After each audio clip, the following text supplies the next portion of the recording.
Welcome back to my YouTube channel. तो चलिए आज डाकखाना की MIS स्कीम के बारे में जानते हैं। बिल्कुल बारीकी से जानेंगे। सरकारी संस्था है और सरकारी स्कीम है। तो आज हम डाकखाना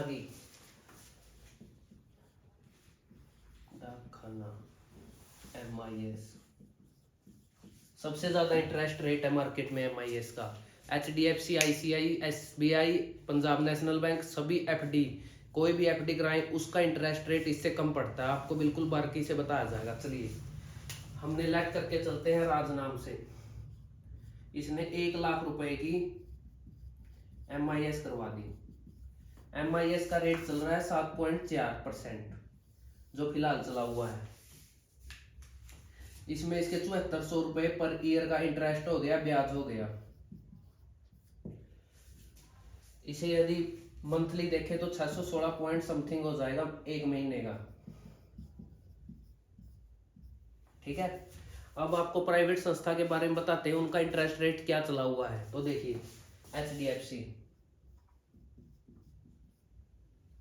ICICI, एक्सिस, इन तीनों का इंटरेस्ट रेट 7.0%, जो एक लिमिटेड या प्राइवेट के रूप में हम देख सकते हैं। इसके बाद आता है अपना SBI और PNB, सरकारी संस्था कह सकते हैं इनको, क्योंकि इनका 51% हिस्सा होता है।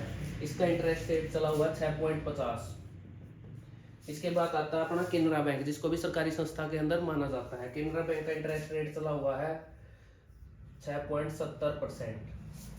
ये आप फिलहाल देख लियो। और ये FD नहीं है, FD की टाइप है, वो आपको बताया जाएगा। टाइप क्यों कह रहा हूं मैं इसको, FD की टाइप है। टाइप इसलिए क्योंकि इसका इंटरेस्ट रेट हमें मंथली मिल जाता है। यदि FD होती तो FD का सालाना ब्याज मिलता है, सालाना भी इकट्ठा होगा, वो लास्ट में 5 साल के बाद ही मिलेगा, हर साल नहीं मिलेगा हमको। जो मैंने आपको 616 रुपए एक महीने का बताया, ये हमारे सेविंग खाते में आ जाता है। फिर सेविंग खाते में इसी 616 पर 6.2 तो लगेगा यदि हम इसमें RD करवा दें। RD के बारे में बताऊंगा। यदि हम इसको सेविंग बैंक में आएगा, ये सेविंग बैंक खाते में, सेविंग अकाउंट में आएगा ये, इसमें 4% ब्याज लगेगा। अब देखिए 7.4 हमारा हो गया MIS का, और 4% हो गया हमारा सेविंग अकाउंट का। टोटल हो गया 11.4। ये इंटरेस्ट रेट हमें टोटल लगेगा यदि हम अपना ब्याज जो MIS का आता है उसको नहीं निकलवाएं। ये 12% पर 1 रुपया सैकड़ा कह सकते हैं हम। जैसे 1 लाख रुपए पर 1000 रुपये हो जाता है। ये 7.4 और 4% सेविंग अकाउंट का 11.4 हो गया ब्याज। इसके बाद RD लेके चलते हैं हम। RD के बारे में बताता हूँ आपको, एक बार रिपीट करता हूँ। MIS FD टाइप बताया आपको। राज ने जैसे 1 लाख रुपए लगाए, 1 लाख रुपए लगाने के बाद इसको सालाना 7400 रुपये ब्याज मिला। 7400 को यदि हम 12 से भाग करेंगे तो 616 पॉइंट समथिंग आएगा, जो एक महीने का ब्याज होगा। ये सेविंग खाते में जाएगा। हमारे बचत खाता होता है जो 500 रुपए से हम खुलवा सकते हैं डाकखाना के अंदर, और MIS के थ्रू भी वो शुरुआत में खुल सकता है। 500 रुपए अपने खाते में ही जाते हैं। 616 पर 4% सेविंग ब्याज लगेगा, जो 24 रुपए हो गया। तो ये टोटल 640 रुपए हमारा मंथली सेविंग आ जाएगा ब्याज। ये हो गया अपना सेविंग और MIS के बारे में। और मैंने आपको प्राइवेटों का भी बता दिया, HDFC, ICI, एक्सिस, और FD है, फिक्स FD है, पर मंथली ब्याज नहीं मिलेगा इनमें। 5 साल के लिए हमने रुपया दे दिया 1 लाख रुपया, वो ब्याज के समेत लास्ट में मिलेगा, डबल हो या जो भी इंटरेस्ट रेट 7.0 इसके हिसाब से। फिर SBI PNB की ये है, केनरा की ये है। अब इसके बारे में एलिजिबिलिटी, कौन कौन इसको करवा सकता है, कौन नहीं करवा सकता, वो आपको बिल्कुल बारीकी से बताया जाएगा। वो देखिए,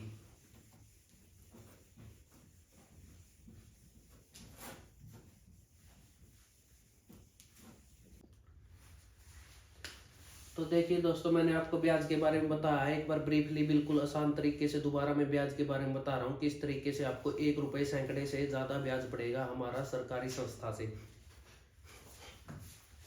MIS का ब्याज मैंने यहाँ भी लिखा हुआ है, जैसे आपको ये बता देता हूँ। HDFC का मैंने आपको पहले बताया था 7.0, एक्सिस का ICICI का 7.0 था, PNB SBI का 6.50 था, केनरा का 6.70 था, MIS का 7.4 है। जो हमें हर मंथली मिलता है, फिर सेविंग खाते में जाता है। सेविंग खाते में जाने से फिर उसमें 4% लगता है, जिससे वो 11.4 का ब्याज मिल जाता है। आरडी का भी बताऊँ आपको 6.70 मिलता है। यदि हम इसमें MIS का ब्याज से डायरेक्ट आरडी करवा दें, जो पैसा हमारा सेविंग खाते में आता है वो वहाँ आने की बजाय हमारा आरडी में सेव हो जाए। आरडी में ब्याज 6.70, 7.4, ये जोड़ के 13% से भी ऊपर बन जाएगा। ये 1 रुपये सैकड़ा से भी ज़्यादा बन जाएगा। देखिए आपको बताता हूँ MIS का ब्याज। मैंने पूंजी शुरू में 1 लाख रुपए ली थी, 1 लाख ही लेके चलते हैं। इसका 7.4 बताया था मैंने आपको, जीरो लगा दी 3, 7400। ये हमारा एनुअल इंटरेस्ट रेट हो गया, जो साल का इंटरेस्ट रेट होता है 7400 रुपये, मैंने आपको पहले ही बताया था। यदि हम 112 से भाग करते हैं, महीने का ब्याज आ जाएगा 616 पॉइंट समथिंग, मैंने आपको बताया था। ठीक है, 616 रुपये ये ब्याज हो गया। जो सेविंग खाते में आया उस पर 4%, इस पर 4% लगाऊंगा तो मैं 24 रुपये बनेगा। 24 रुपये कुछ ऊपर ही बनेगा उससे पॉइंट से, मैं 24 रुपये मान के चलता हूँ। जो 640 रुपये हमारा सेविंग खाते में एक महीने में 1 लाख पर है। यदि हम ये 10 लाख होते तो 6400 रुपये हो जाते हैं। 6400 रुपये हमारे सेविंग में होते। 6400 रुपये में से 5000 की हम आरडी करवा दें, 6000 की आरडी करवा दें, 6400 की आरडी करवा दें, जिसकी भी आरडी करवानी उतनी करवा सकते हैं। आरडी का ब्याज ये भी मंथली जाती है आरडी हमारी, देखो 6.70, और MIS का 7.14, 4, 8, 7, 13, 13.84%। इसको हम 14% मोटा मोटा अंदाजा मान के चलते हैं। ये 1 रुपये सैकड़े से भी ज्यादा ब्याज हो गया, जो हम 12% पर 1 रुपये सैकड़ा ब्याज मानते हैं। 1 रुपये सैकड़ा जो देसी हिसाब से बता दिया जाता है। अब इसके लिए एलिजिबिलिटी, इसमें बच्चे से बच्चा, छोटे से छोटा और बड़े से बड़ा कोई भी अपनी MIS करवा सकता है। लेकिन 60 साल से ऊपर के लिए सीनियर सिटीजन एक अलग स्कीम है, जिसके बारे में हम अलग वीडियो बनाएंगे। उसमें थोड़ा इंटरेस्ट रेट 8.14 या इसके आसपास कुछ है सीनियर सिटीजन में, लेकिन इसमें टैक्स का पेबल होता है, जिसमें फॉर्म लगता है। इसमें टैक्स बेनिफिट नहीं है MIS के अंदर। इसमें जितना आपको पता है इतना ही मिलेगा MIS के अंदर। इसमें 1000 से लेकर, ये चीज और बताता हूँ मैं आपको, एक बार साफ कर लेता हूँ। ये मेरे को लगता है दोस्तों आपको ब्याज के बारे में समझ में आ गया होगा। जो ब्याज के बारे में आपको मोटा मोटा अंदाजा बताया है, कितना ब्याज मिलता है, किस प्रकार से मिलता है, सेविंग में कितना लगता है, इतना दूसरी किसी में भी नहीं है। HDFC, axis, ICI, PNB, SBI किसी में भी नहीं है। अब देखिए, इसमें 1000 से लेकर 1000 रुपये 9 लाख तक 1% अपनी MIS करवा सकता है, जो 1 अप्रैल 2023 से लागू है।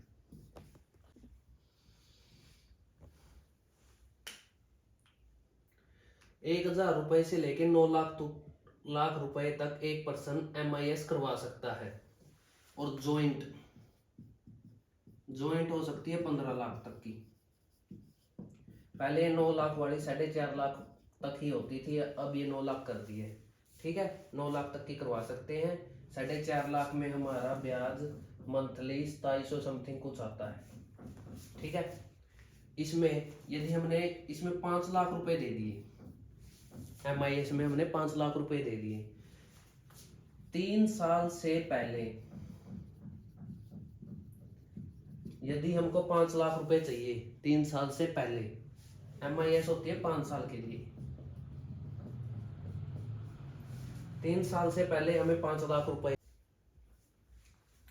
यदि हम इसे 3 साल से पहले लेते हैं 5 लाख रुपए को, तो इस पर 2% पेनल्टी लगेगी, यानी 10,000 रुपए, हमें 4,90,000 रुपए मिल जाएंगे। यदि 1 साल के बाद लिया हमने, तो 1 साल का इंटरेस्ट रेट वो भी पर मंथ हमारे सेविंग खाते में आ गया और 490 ही मिल गए, 10,000 रुपए का लॉस होगा। यदि हम 3 साल के बाद लेते हैं और 5 साल से पहले, 5 साल की तो FD है, 3 साल के बाद लेते हैं तो इस पर 1% पेनल्टी लगती है। 3 साल के बाद लेते हैं तो 1% पेनल्टी लगेगी। 1% यानी 5,000 रुपए, 4,95,000 हमको मिल जाएंगे। ये आपको पेनल्टी की बता दी, कितने का बंदा कितनी एज का कब तक करवा सकता है, कितने रुपए की हो सकती है, जॉइंट में कितने की हो सकती है। MIS का ये फायदा है, हमें मंथली ब्याज मिलता है, उस ब्याज पर फिर ब्याज मिलता है, इसे हम चक्रवर्ती ब्याज कह सकते हैं। दूसरी बात, जो हमारा ब्याज आ रहा है उसकी आरडी करवा दे तो ये 14% हो जाता है, जो आपको बताया गया था। 1% से भी 2% ऊपर हो गया, ये 1 रुपये सैकड़े से 2% ऊपर हो गया। ये देखिए सेविंग खाते में 4% भी डाकखाना ज्यादा दे रहा है, बैंक का 3% कुछ इतना लगता है हमारा सेविंग खाते पे। दूसरी बात 7.4 ब्याज आपको पता है, HDFC में 7, एक्सिस में 7, ICICI में 7, PNB SBI में 6.5, FD के रेट है, FD इंटरेस्ट रेट। केनरा में 6.70, ये सरकारी बैंक है, प्राइवेट संस्था आ गई। MIS 7.4। एक सीनियर सिटीजन है वो भी इसी के अंदर है, वो 60 साल के ऊपर वाले व्यक्ति ही करवा सकते हैं, उससे नीचे वाले नहीं करवा सकते। यदि आपको वीडियो अच्छी लगी हो तो वीडियो को लाइक करिए, चैनल को सब्सक्राइब करिए, और कोई आपको कमी लगी हो वीडियो में तो कमेंट करिए, हम उस कमी को दूर करेंगे। और कुछ डिटेल चाहिए तो आप कमेंट में कमेंट करके छोड़ सकते हो, हम उस पर संज्ञान लेंगे। ठीक है, धन्यवाद, थैंक यू यूट्यूब फैमिली।